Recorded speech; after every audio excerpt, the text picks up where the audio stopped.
Hello, my name is Charlotte, a 32-year-old woman sharing a recent transformative experience that helped me find peace after a difficult time with my husband and his family.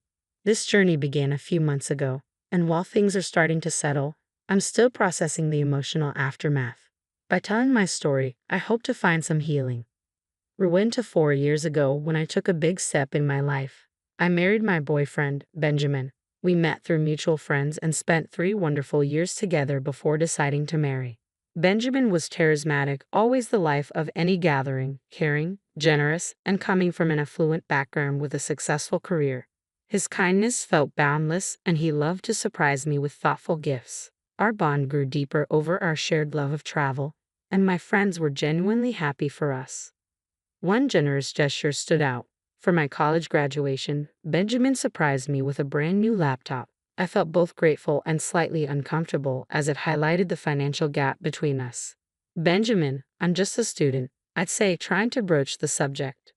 I can't keep up with this level of spending.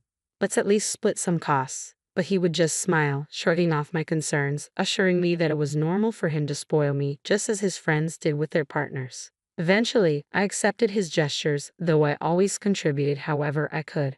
Once I landed a good job after graduation, I was excited to reciprocate his generosity. We began splitting expenses more evenly, even discussing the idea of moving in together.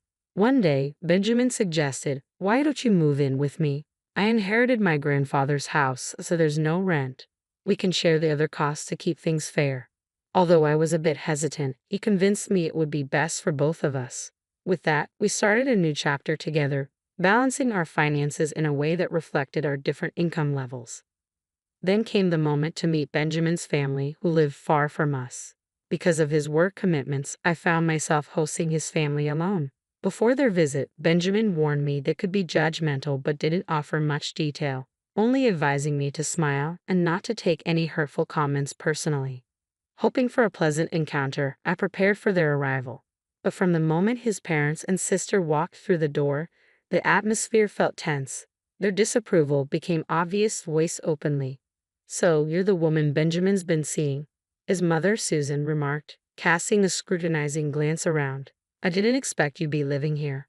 Do you pay rent?" Trying to maintain my composure, I explained, "The house is fully paid for by Benjamin, but we share all other expenses equally." Susan didn't seem satisfied. "Just because the house is paid for doesn't mean you can freeload," she retorted. "This is Benjamin's house, not yours. Remember that." Her words were cutting, and the conversation only became more uncomfortable. Benjamin's sister, Kelly, wasn't any warmer. She barely spoke to me, instead making pointed references to her marriage to a billionaire, perhaps to establish her perceived superiority. My attempts to connect with her were met with dismissive responses. Throughout their visit, Benjamin offered no support. In fact, he almost seemed to side with them. His parents criticized my spending habits, particularly my purchases of makeup and skincare, labeling them frivolous for someone with limited financial contribution. They seemed skeptical of my independence, and Benjamin had apparently fueled their perception, portraying me as a struggling student when we first met, as if to downplay my growth since then. It was a tough and eye-opening experience, one that made me question my relationship with Benjamin and the dynamics within his family. I had been dependent on Benjamin at the start of our relationship, but his portrayal of me felt exaggerated and misleading, almost as if he wanted to reinforce his family's negative opinions. While Benjamin had indeed supported me financially early on, we had since adjusted our finances to split costs equally. Yet in front of his family, he remained silent, almost complicit in their disapproval, making the entire experience deeply unsettling. When I tried to explain this to Benjamin, reminding him that I had always lived modestly and that any luxury items I owned were gifts from him, gifts I'd often advised against due to their extravagance, he brushed it off. He defended his lavish spending, saying it was part of his social status, as if his generosity was more about his image than about genuinely caring for me. After his family left, I confronted him about their harsh comments, but he dismissed my concerns. "Don't take it to heart, Charlotte," he said casually. "They didn't mean it seriously. You're overreacting." His refusal to acknowledge the problem left me feeling alone in my frustration. 6 months later, Benjamin proposed. Despite my reservations, I accepted, and we began planning an engagement party, agreeing to share the expenses equally. By then, I had started a small business, a project I found personally fulfilling, though Benjamin barely showed any interest. To him, it seemed insignificant, but to me, it represented independence and accomplishment. For the engagement party, I even covered the plane tickets for my extended family to make sure they could attend. But as soon as the celebration began, familiar criticisms emerged. "You shouldn't have spent so much on this party, Charlotte," Susan chided. "You're draining Benjamin's funds before you're even married. At this rate, you'll end up with a backyard wedding." Their biting remarks cast a shadow over what should have been a joyful occasion. Feeling defensive, I spoke up. Yes, the party was lavish, but Benjamin and I agreed on this together. I paid my share, and he was just as enthusiastic about inviting so many guests. However, the criticisms didn't end there. Susan accused me of pushing Benjamin to spend beyond his means, while Kelly insinuated that she knew the kind of person I was and suggested I should have been more considerate.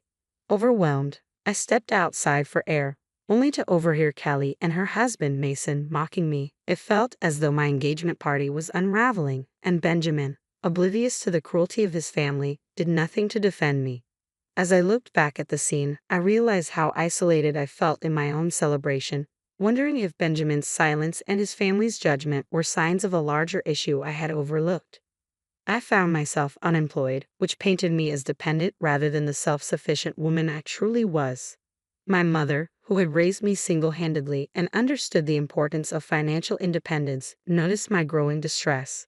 With a protective concern, she urged me to reconsider the engagement, pointing to the relentless harsh comments from Benjamin's family.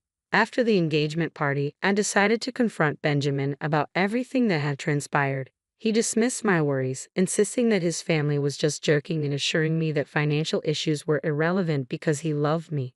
Determined to take charge, I expressed my desire to contribute more significantly to our finances, including paying rent. Yet again, Benjamin brushed off my concerns as we moved forward with wedding plans. The mounting stress became almost unbearable.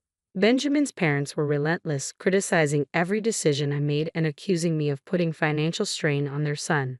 Their constant scrutiny made the engagement period a living nightmare. I explained that everyone, including my mother, was contributing to the wedding expenses, but Susan harshly accused me of exploiting Benjamin, labeling me a gold digger.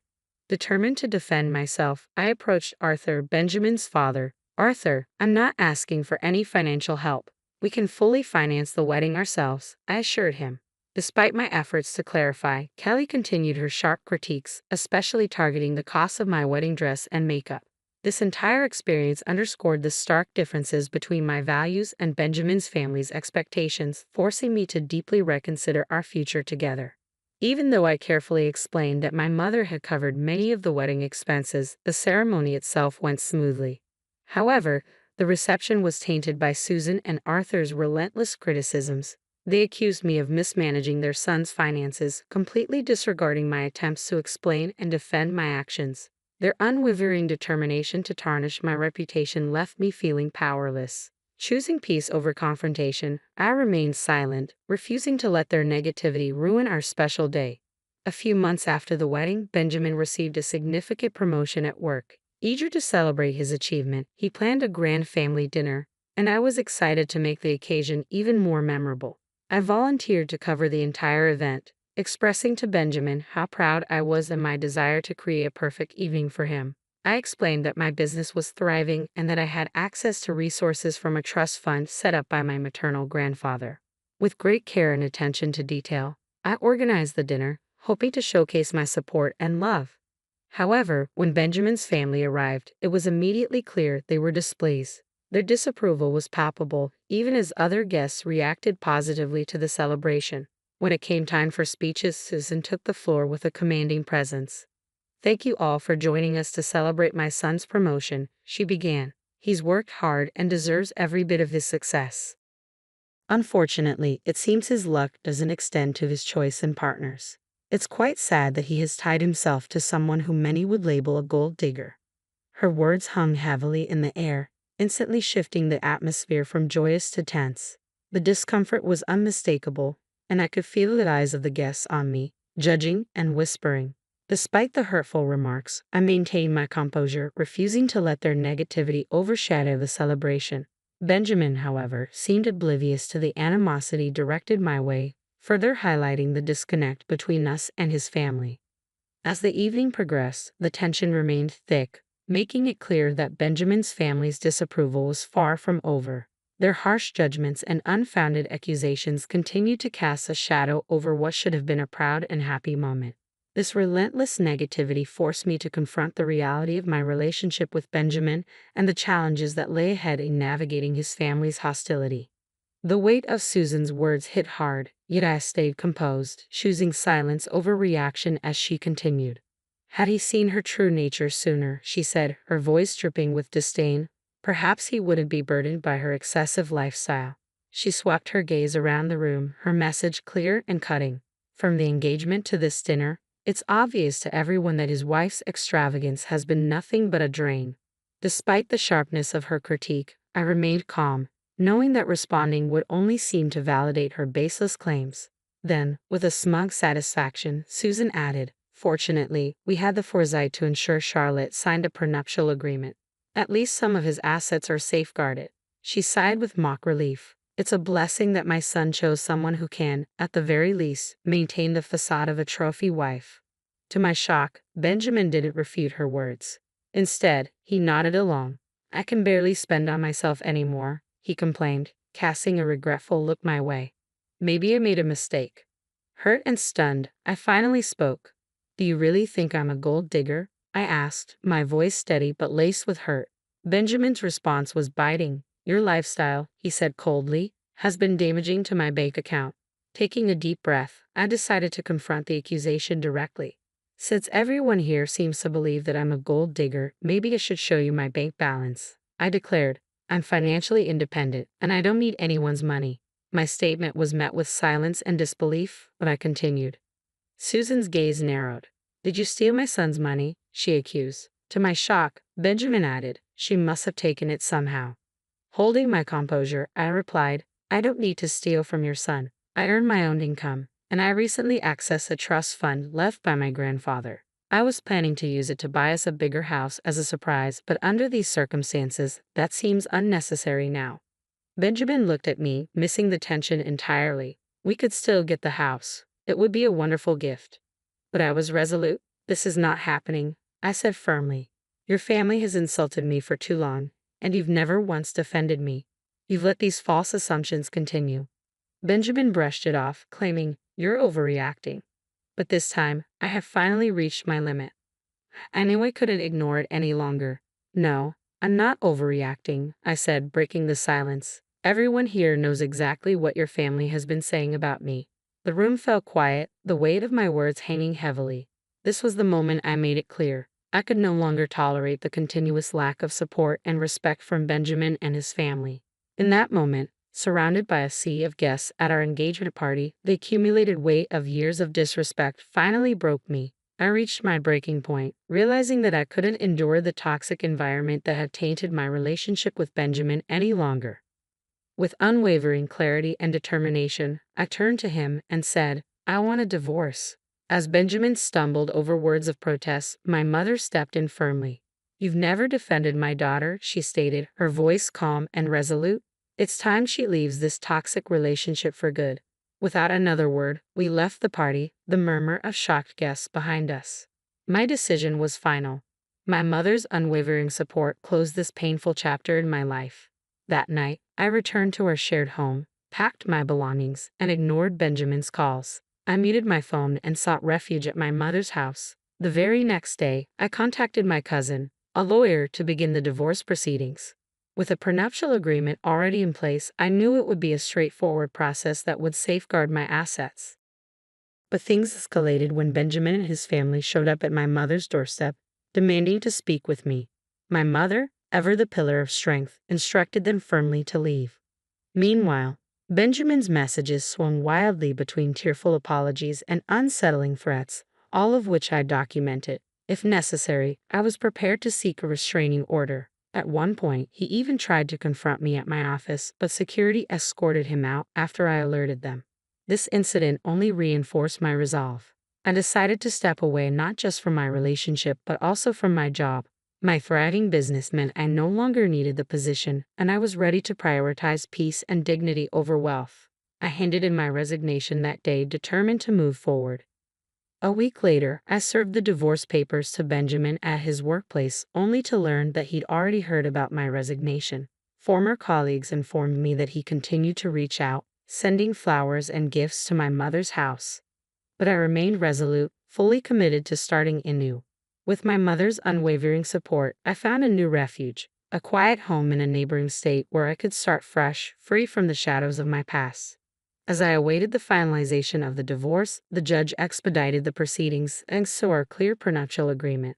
During the 6 months of our separation, I took time to regroup and mentally prepare for the next chapter. I settled comfortably into my new home, changed my phone number to break contact with Benjamin, and began to savor the tranquility and independence of my new life. Occasional updates trickled in, revealing that Benjamin's life was unraveling. He blamed his parents for our divorce and struggled professionally as colleagues distanced themselves and his superiors frowned upon the drama he brought to his workplace. His parents made things worse by spreading baseless rumors about me, but thankfully, these falsehoods didn't gain traction. In stark contrast, my life flourished. I threw myself into expanding my business and embraced the freedom and possibilities that came with my newfound autonomy. Slowly, I began to socialize again and cautiously stepped back into the dating scene. Though Benjamin's behavior had left scars, I remained optimistic, hopeful that I could heal and eventually find someone who would truly value and respect me. The hardship I endured because of Benjamin's actions had caused me immense pain, but it had also forged a newfound strength within me. Moving through and beyond these challenges propelled me into a future brimming with opportunities and personal growth.